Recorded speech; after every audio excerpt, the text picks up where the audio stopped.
Hello, hi, and welcome to our very first ever YouTube Live Find My Past webinar. Very exciting. Yeah, we're very excited indeed. You may have tuned into previous webinars before, and you'll see that the biggest change in this one is that you can see us, see our beaming faces, and also it gives us the ability to show you live searches of the site. So again, something we're really, really excited about. But my name's Alex Cox. You may know me from the Find My Past Friday Facebook Live videos I do every week, and I'm joined by Estelle Calf. Sorry, Estelle. Oh, Alex, you promised you got I did. right. I promised I got it right, and we have worked together for like 4 years now, so Yeah. there's no excuse on me mispronouncing that. Oh, Yeah. off to a great start. Yeah. But yeah. I'm here too. Oh, and Max, we are joined off camera by our glamorous off camera assistant, Max Anderton, who will be keeping an eye on the questions you're sending in. Yeah. Making the tea. And just in general, making sure everything runs smoothly as possible. So yeah, a bit of a quick introduction. This is, I like to call it our search spectacular. No pressure at all. As we have Estelle, who is a search expert from the search team itself, we will be covering all the kind of essentials, the getting started, the tips and tricks, and really elements of search that many people, even experienced users, may well have missed.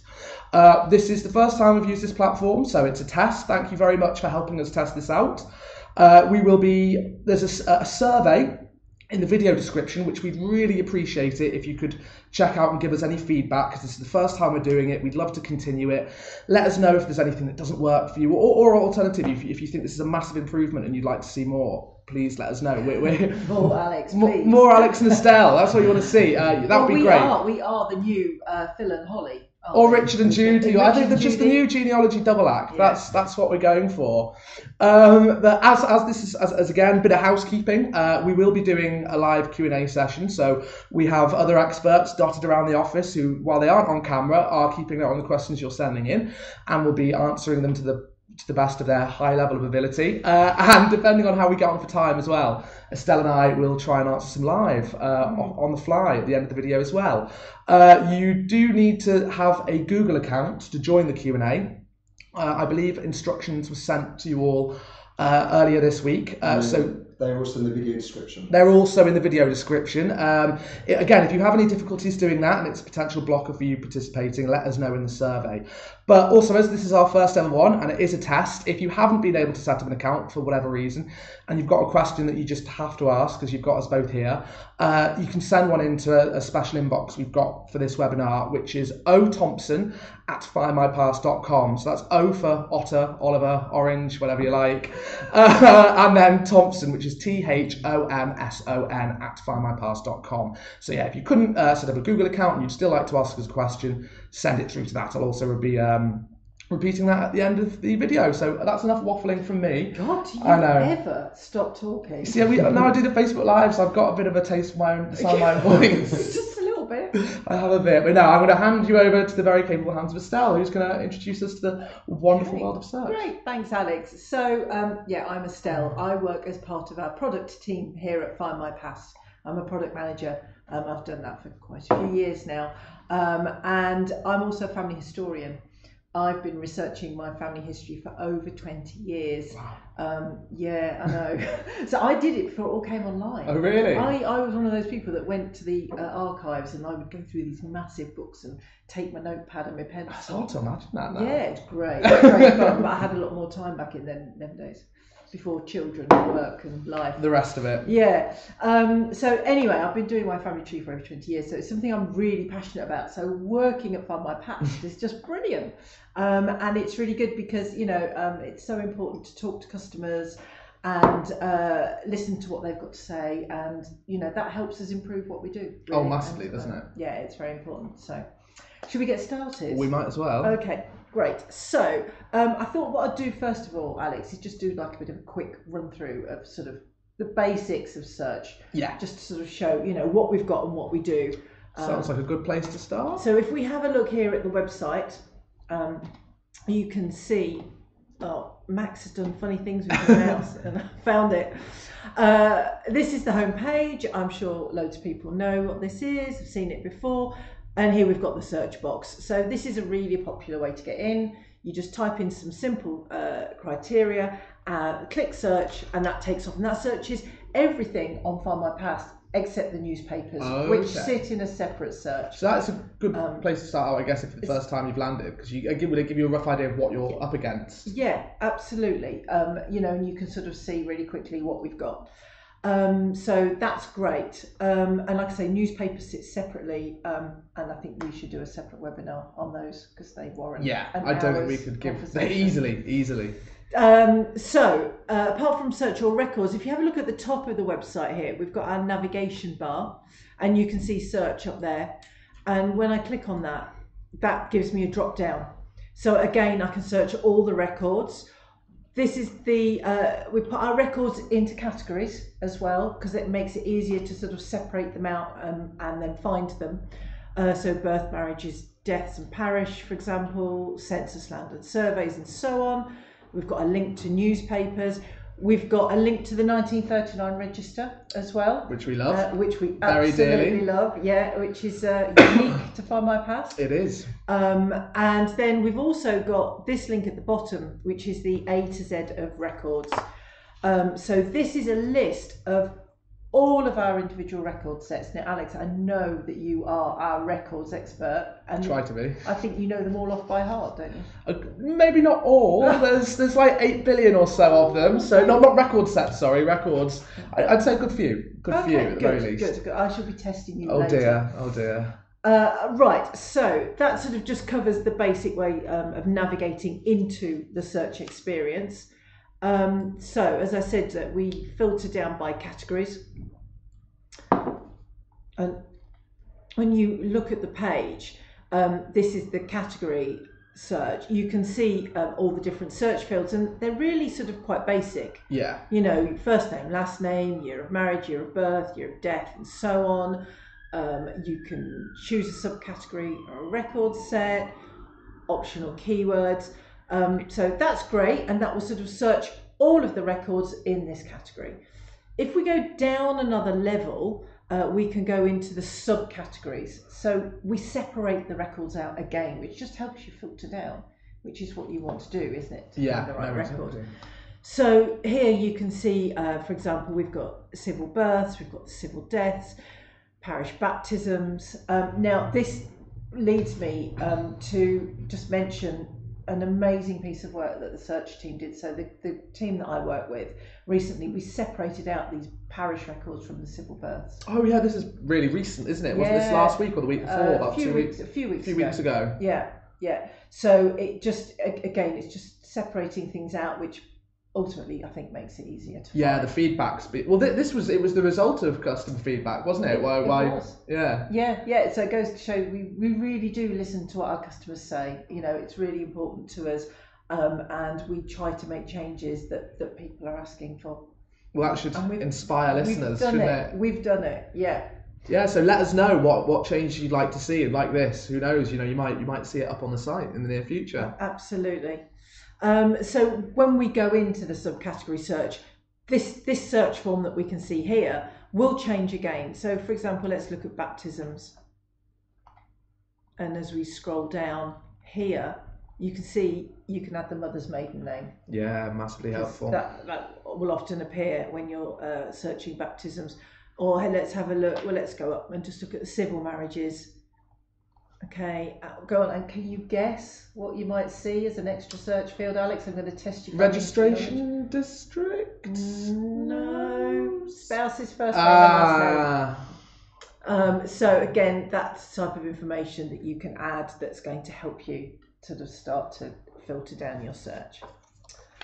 Okay, so that's a sort of very brief, very quick overview, because I know, you know, our listeners are quite expert searchers, so we don't really need to go into great detail about that.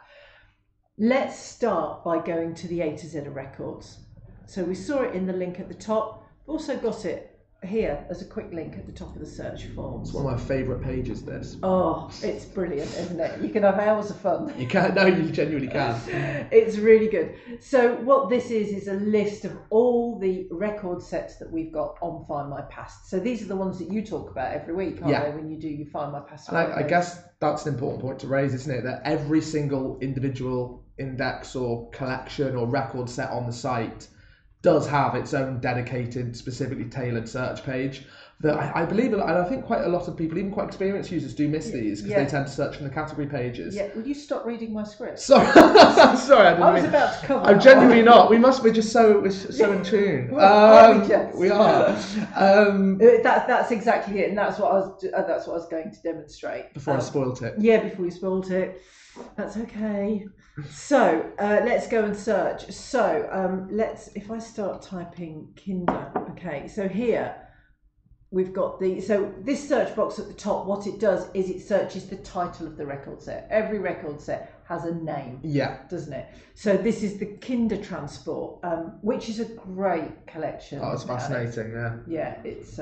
Can you tell us a bit more about it? Yeah, I can. So these records came from our friends over at the National Archives, and they relate to the refugee program that was bringing young children over from Nazi-occupied countries during the Second World, Jewish children specifically, I must add, because at this stage of the war there weren't really any big refugee programs, and people in this country could see the awful things that were going on there. The numbers weren't massive. They got over as many as they could, but it saved the lives of thousands of children. And I believe it was largely the brainchild or heavily inspired by a man called Nicholas Winton, who was an incredible man and brought the government's and the country's attention really to what was going on in these countries. So if you want to read about Nicholas Winton, I do. And if you want to cry, there's a fantastic video where they had. Nicholas Winton on This Is Your Life or some show like it, and they were saying about all the number of lives he'd saved, and then the presenter gets the audience to stand up, and he didn't know, but it turns out that every single member of the audience was a child refugee who he'd saved. And wow, type in Nicholas Winton on YouTube and you'll get that video. It's amazing, watch it. But a fascinating record set. It's brilliant. So as you said earlier, each record set has its own individual search form.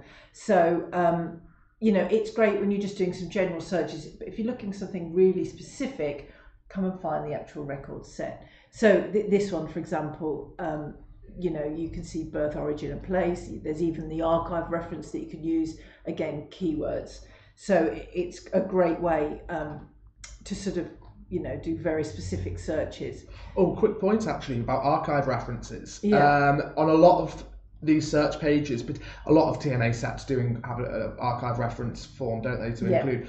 If you're wondering what that is, or you're a bit confused with it, if you scroll on most search pages, if you scroll down to the bottom, because every single one of these search forms, as you'll see, will have information at the bottom, which again you won't miss, and you might miss if you're not coming to these pages, and it should tell you everything you need, like what's included, ways you can search the records, a little bit of contextual information, but you will usually find a little bit of information about the different archive references that are in what they include, and why you put them in. So on these search forms, it's always worth scrolling down to the bottom and having a bit of a read of the supporting information, isn't it? Absolutely.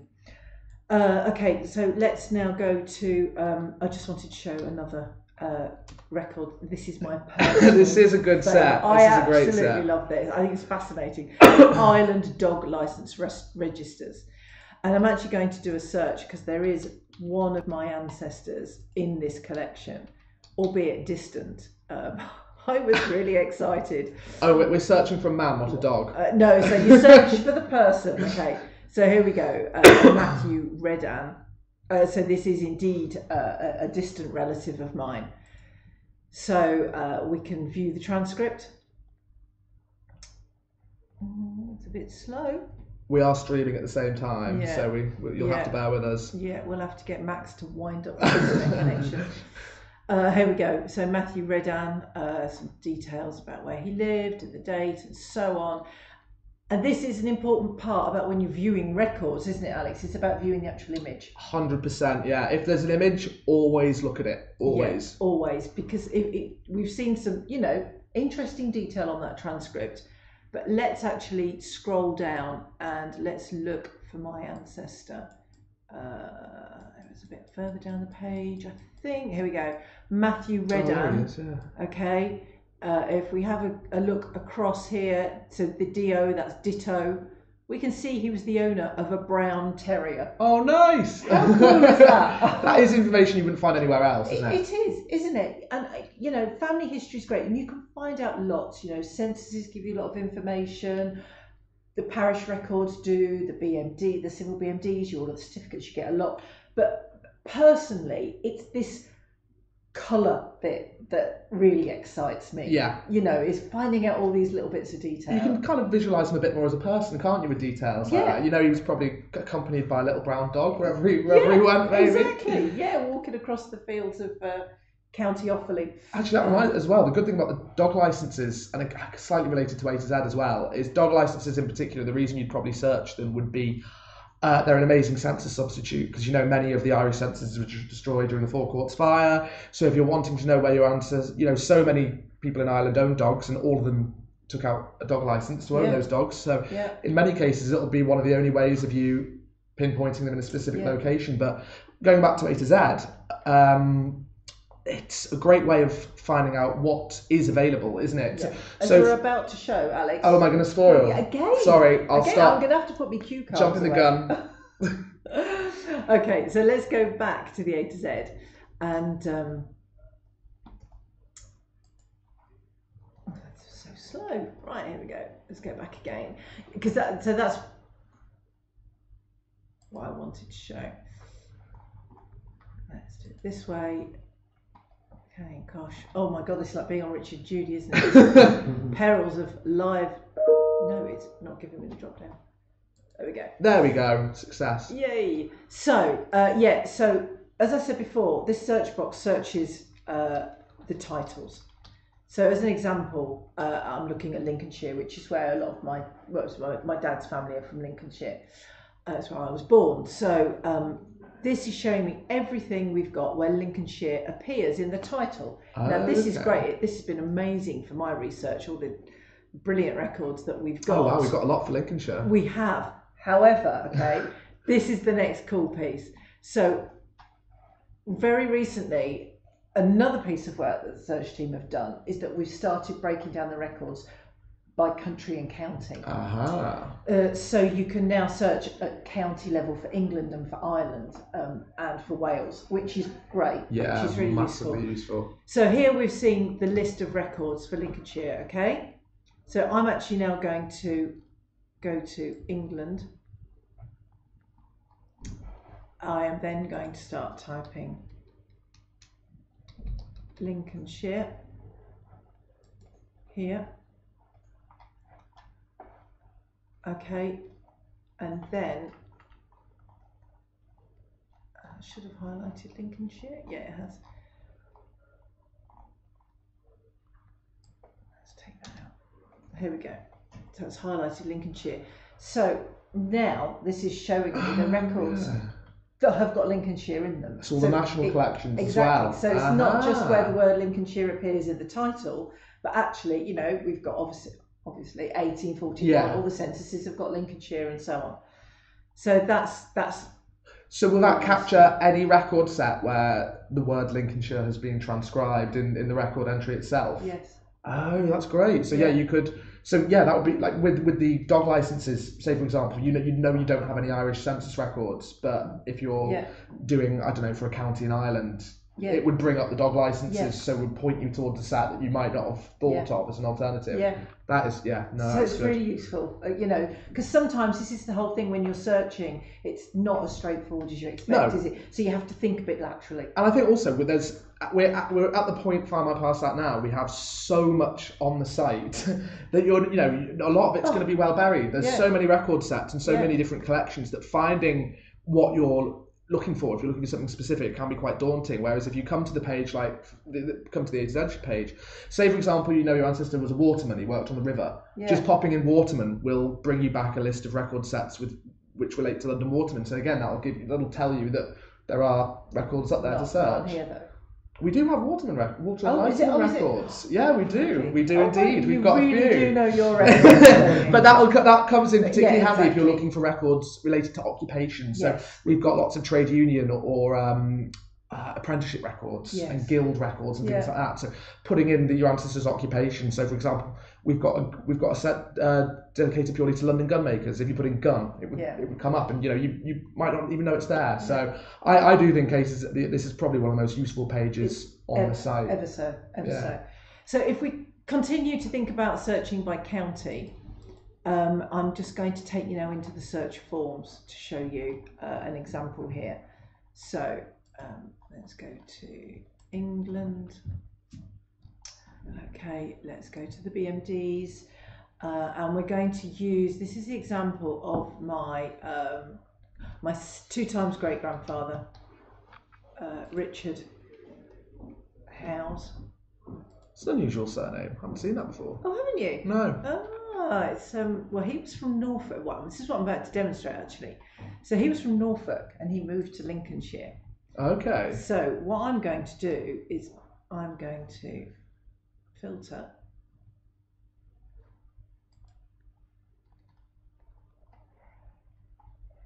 It allows me. It's just taking its time. It is, isn't it? It's on a bit of a go slow. It says it's 4:20 in the afternoon. I've had enough. Okay, I'll tell you what, we can do it another way.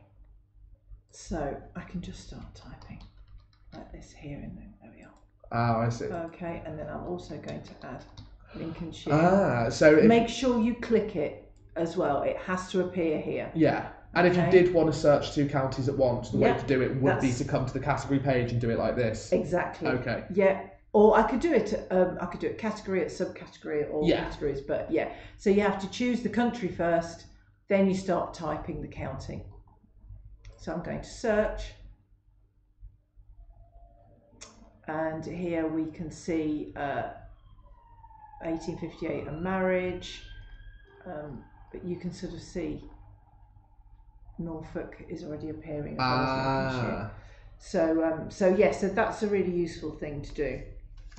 Particularly as people did cross-county boundaries so frequently, didn't they? Yeah. I've got one branch of my mum's family who were hopping in between Lancashire and Yorkshire on quite a regular basis. Yeah. And I haven't even tried this. Right, well, you should. So this is to take away from me to try out. Yeah.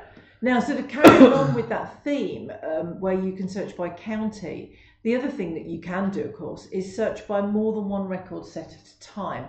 Now, if I go into, let me just clear this search so that I can start with someone else.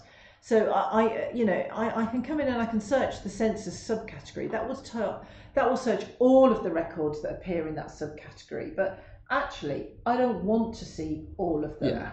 So if we look here, this is my great-grandfather on my mum's side.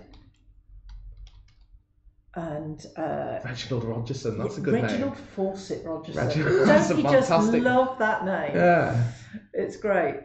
So Reginald Rogerson, I'm going to scroll down and I want to browse the record sets here.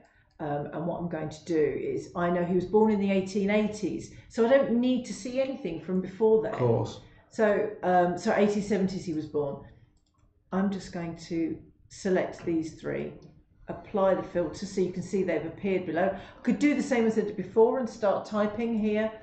And also, there's no limit to how many you can pop on. Oh wow, that's good. No, it's really useful. So I'm going to search the census, and here we go. 8 matches. And for 3 censuses, that's not too daunting either, is it? No, it's great. Reginald F, that looks like him. There we are, that's him. Yep. There he is again. But yeah, so that's how I could search more than one record set. And now you've got 30 years of his life captured in records, haven't you? 3 decades. Yeah, and it's great. You can just go and you can look at them. You can look at the transcript. You can look at the image. What's a grazier? Someone who grazes animals, is it? So. Do you think on common land or something? I didn't know he was a grazier. I knew he was a butcher. Okay, we'll have to look that up. Yeah. And of course, don't forget, the other thing that you can do is you can attach this to your tree. Ah, yes. So, click on that. There we go. I build multiple trees for family and friends, and I can attach that to my tree. I can look for Reginald and attach it. So I really like doing that, because otherwise you view all these records, you're like, hang on a minute. Yeah, it's hard to keep track, isn't it? What have I done with it? I know I've seen it somewhere, so I do make a point of doing that all the time. So obviously here what we've done is we searched multiple census returns. Now the other thing that you can do, when the site hurries up for me, is that you can sort of almost create your own collections. Yeah, I guess if you can add as many as you want on there, you could build massive ones. Okay, let's just do this. Let's do it this way. So I've gone into search all. I'm going to browse record set. So of course, one collection that we've got that's great is the British in India, isn't it? Yes. So if I it's a type fascinating collection, that. India here, and then I can select all of these. Wow, yeah. But yeah, so it's really good. So you can search all of your Indian ancestors all in one go here. And that's all the India office records are a great example as well, because you've got so many individual collections that are recording very different life events. Yeah. So if you're searching them together, and say you've got an ancestor with an unusual surname where you know all the dates, you'd probably get almost like a full biography back in your results, wouldn't you? With a little bit of sifting and going through. Yeah, absolutely. Yeah, and then maybe to back it up by having a quick look in the newspapers to see what else is in there. Yeah, that's true. Well. But yeah, so that's a great thing to do as well, I think. Or you might just want to search, I don't know, maybe a couple of censuses with parish baptisms at the same time. The world's your oyster, so to speak. So, okay, let's carry on.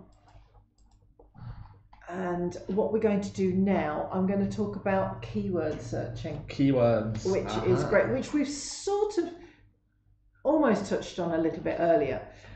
So what we're going to do is we're going to go into the census subcategory. Okay, now if I think about my mum's family, I know a lot of them were coal miners.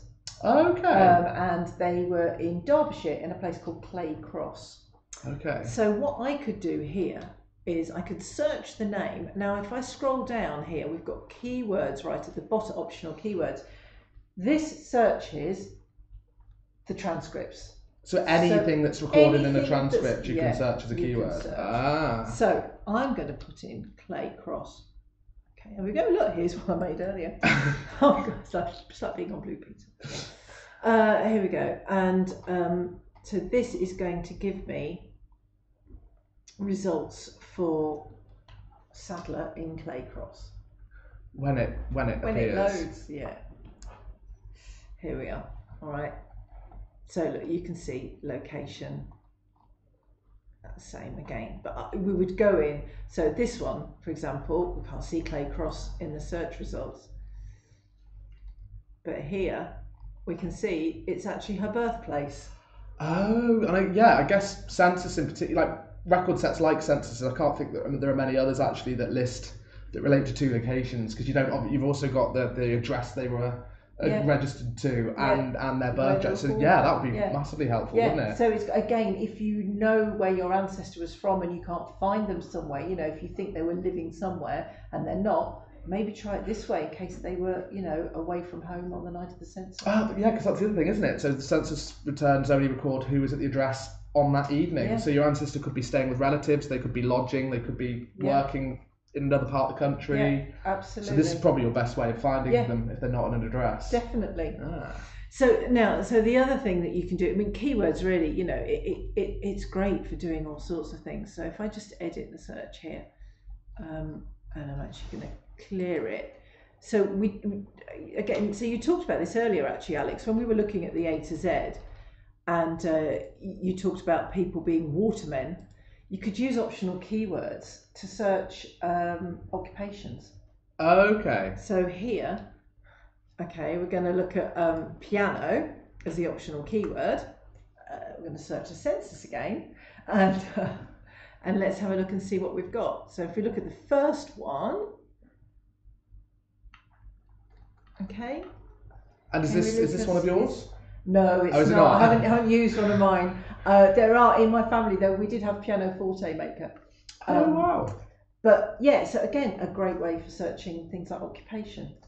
So you might be looking at a village, and you might want to see how many of the people in that village were farmers or policemen. Of course, if you're into local history, that'd be massively helpful, wouldn't it? Absolutely, yeah. So again, you have to sort of think quite cleverly with what you can do here, but it really is quite good. So, and I guess in areas which had specific industries as well, you could have a bit of fun with this, couldn't you? So, like, I don't know, like in Cornwall's famous for tin mining, or even something more unusual. I mean, I think last year when we were warming up for Christmas, we were looking at Christmassy occupations. And they were like Christmas card factory. Like Christmas card there was a Christmas card factory, and everyone who lived in the adjacent street was a Christmas card manufacturer. So, cool. It's definitely fun having to play around with occupations and popping them in. Definitely. So I just want to give you another example as to how it can help with keywords. So let's do new search. We're getting prompts here to smile, Alex. I'm really struggling with talking, and typing, smiling. and smiling. Yeah, it's a lot to do at once. It's just I'll smile, you type. Let's do that. Yeah. Also, you're doing a fantastic job. And this is, by the way, there's the time up there just so you can keep. Oh gosh, we're talking too much. Oh dear. All right, okay, very quickly. Let's have a look at prison registers. Was what I wanted to show you. Some of my favourites. Yeah, your family in those? Sadly not. I actually genuinely would like to have at least one interesting black sheep, but they all seem very law. But either that or they were very good and never got caught. Maybe that was it. Hoping, I mean, most of them were from Liverpool, so and I'm from that area, so I can say that as well. I'm not tarnishing. I love Liverpool, best city in the world. So. Moving swiftly on. Optional keywords, I've just put in murder here, and this is going to show us in the results anyone that was involved in murder cases that appear in these records. So that's a lot of murderers, 22,000. Yeah, I know. So here we go. This is the first one. Oops. Attempted murder. Oh dear, we don't like that one, do we? No, that's quite dark. Yeah, it is. But again, another way of how you can use keywords, really versatile, places, occupations, all sorts of things. Yeah, and again, you could use that for a bit of social history, couldn't you? Like, I mean, I know housebreaking was like the most common offence of the Victorian era, so you could find out where all the housebreakers were committing their crimes. I imagine most of it was in cities, or I don't know, pickpocketing, or anything really. Yeah, no, possibilities around this. It's great. Okay, so what I wanted to show now was wildcard searching. So we've done keywords. And now I'm going to explain a bit more about wildcards. Now, this is really useful because, at the end of the day, Alex, we're searching historical records. Yeah.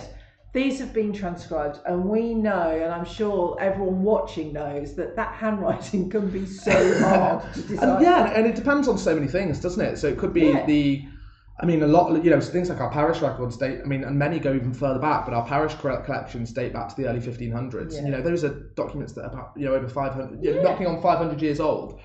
And they've been stored in different conditions. Some have been nibbled by rats, some have been water damaged.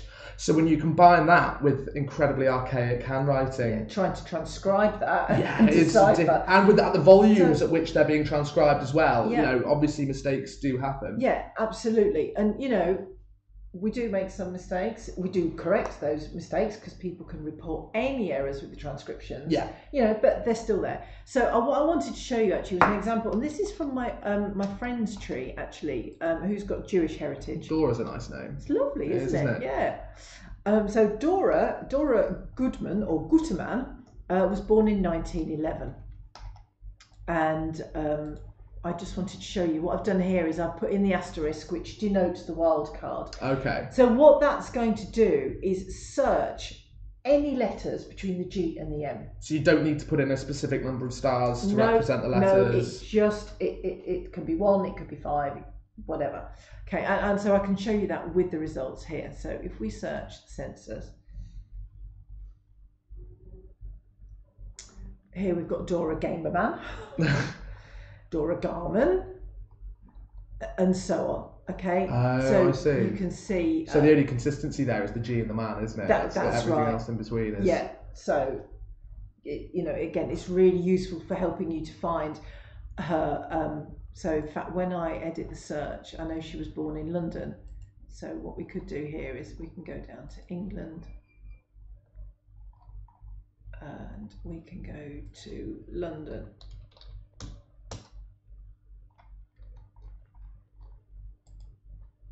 Okay, so that's narrowed it down in the census.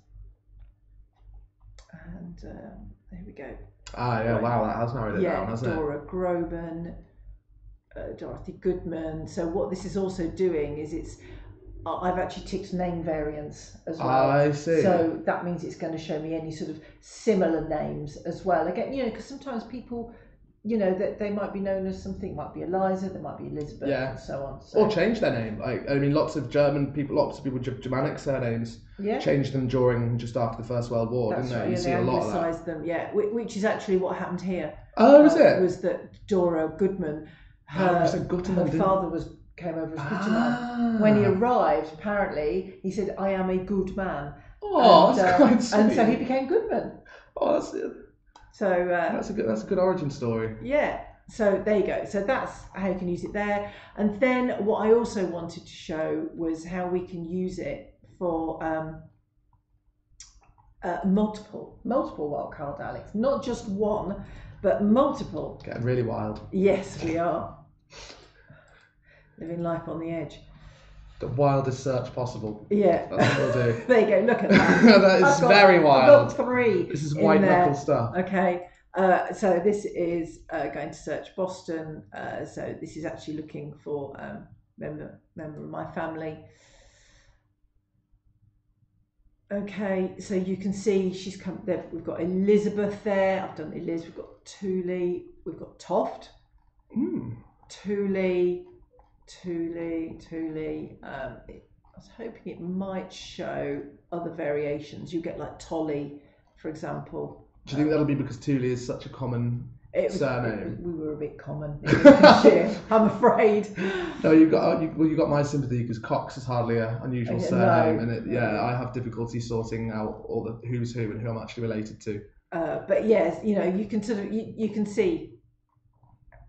What's happening here. We've got Eliza, we've had Elizabeth, and so on. So, it's a great way of just trying to be a bit creative with your search. Especially with something that might be a little bit different or a bit long. And you can't find them. It's like try wildcards and see what happens. Early Parish. This will probably be essential, really, wouldn't it? If you're searching early Parish records. Yes, yeah, definitely. I mean, we've just focused on census here, but certainly, you can apply this across all of the records that we've got. So, we're nearly done. We're we getting can take there. Questions. Max is tearing his hair out here, going, "Come on!" So let's. What was I going to do? Yeah. So what I wanted to talk about was address searching. So did you know, Alex? And I'm going to hide my cards. You can search by address. I did. Do you know what record says? I do. Yeah. Come on. I've done this. It's 1901 England and Wales census, 1911 England and One census, and then 1939 register. Oh my, Alex, you are amazing. You are the king of records. Now Max is playing with the mouse. I can't get it back. Here we go. You really know your stuff, don't you? I try. I'll tell you, I'm impressed. Okay, let's have a look. If we just go to the 1901. And here you can see on the search form, so we went into the A to Z, we've gone to the specific search form. Here you can see the little sort of tablet shape. Yeah, it looks like a vitamin tablet, doesn't it? It looks like a multivitamin. Yeah, it does. I don't know what multivitamins you take. There you can search by address. Okay, so you've got street, the location, and so on. Okay, and when you do that, you'll see the results, and it will show you those addresses in the results. Okay. Now, did you know, Alex? Another question coming on. Yeah, you can also search the other censuses by address. I did. Yes, no, I did know that. You only did know that because we talked through that before. You didn't know that before. So, if we go to the 1881 census, for example, okay, through the A to Z, specific search form, and we scroll down, and here you can type. I think this is a great example, isn't it, of how much more detailed the specific search forms are, because you've got so many options there to put in, haven't you? Yeah, it's amazing. And so not only are you searching a much smaller pool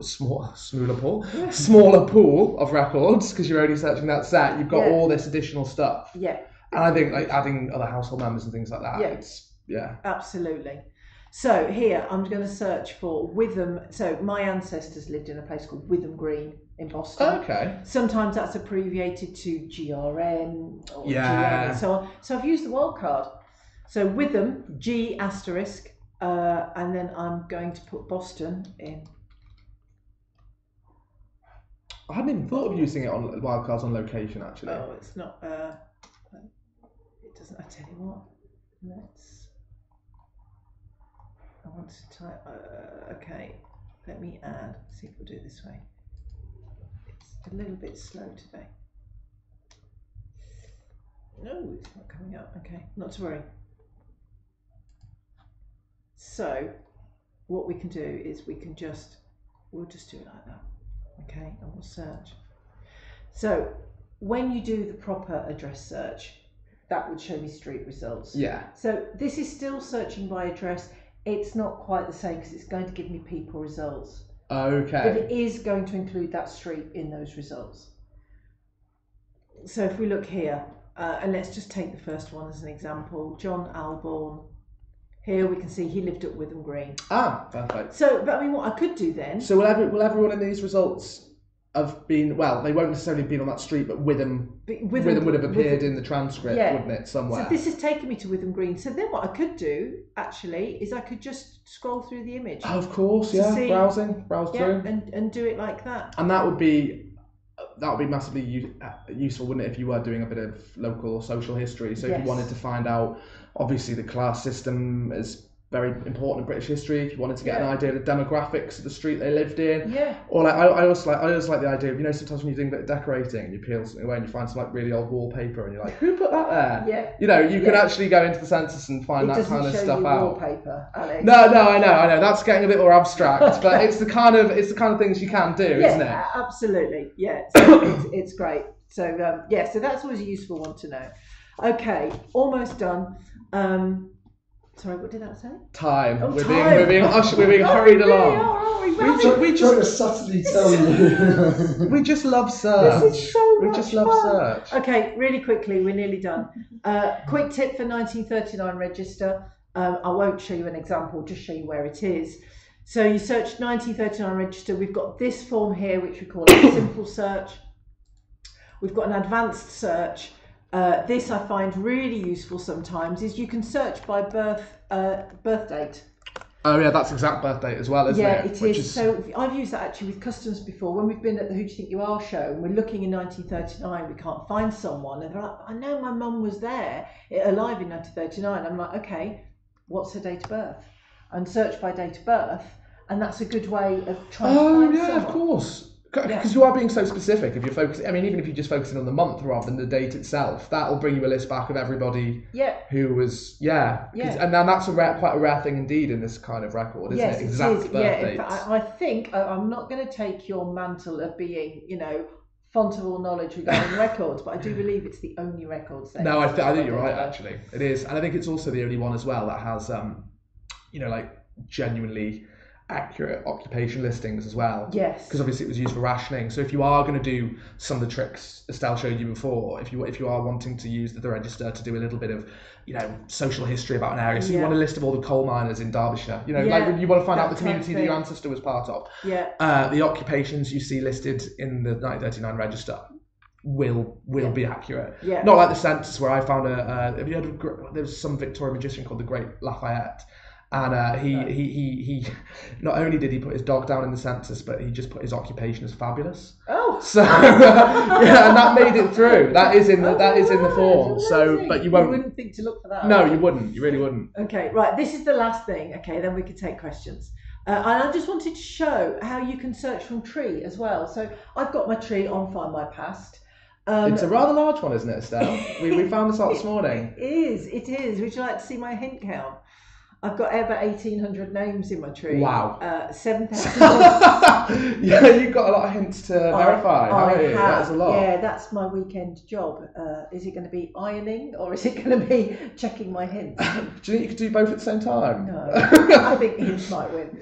But don't forget, this is over 20 years of research. Yeah, no, that's true. Anyway, let's go back before Max really does come just telling us to be quiet. Okay, you can search from the tree. So when you click on someone in your tree and you get all these different options, you can view their tree, their profile, add relatives and so on, hints. We love hints. We do love hints. But we only hint against, at the moment, against BMDs and census returns, which is great. It's fantastic. We put the team. They're probably the most commonly used records as well, aren't they? They are, and they're the ones that help you build out your tree already. You know, the team I work with, we work on these hints, and we're forever trying to, really optimize them and make them really good and really accurate, really relevant.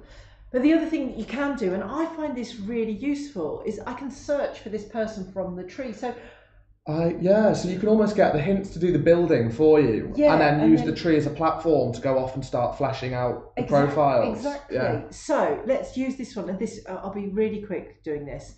So okay, John Bradford. Okay, now I know 1861 census. I couldn't find him living at home. Yeah. Or his son. I was like, okay, hang on a minute, this is a bit odd. Anyway, long story short, all right, I started doing some research. Now, so I've searched from my tree. This is showing me matches with all of our records. Okay, now if you go into here. Yeah, and it's worth checking that, isn't it, whenever you do a search, because it gives you an idea of what you're up against. Exactly. So what I did find from my research was that in 1861, John and his son were in prison. Oh dear. Right? So I'm like, okay, well, the census just tells me they're in prison, but why? What on earth has he done? So using search from tree and going into all of these, bearing in mind Bradford, is probably not that common a name, but he certainly had a very, very uncommon profession. So let me... because just glancing at these, you'd have quite a hard time, wouldn't you, picking your John Bradford. That's right, but I know that it was 1861. That was when he was in prison. Okay, so if we go through here, look at the transcript, umbrella maker. Oh wow! No, I know he was an umbrella maker. Okay, so I'm starting to piece it all together. All right, let's go and view the image, because remember what we said before. The image is often where you get a lot more information than what you're just going to see. All the colourful stuff's in the image, isn't it? That's not particularly exciting. This is my wow moment, or my oh my word moment. I love prison registers. Oh, they're amazing. Not only because I have the morbid fascination, but they're just... And some of them have photos, don't they? Yeah, the licenses. Yeah. The prison licenses have mugshots, which are amazing. It's fantastic. So let's go down. No, maybe we go up and look for James. There he is, John Bradford, umbrella maker. And look what he did.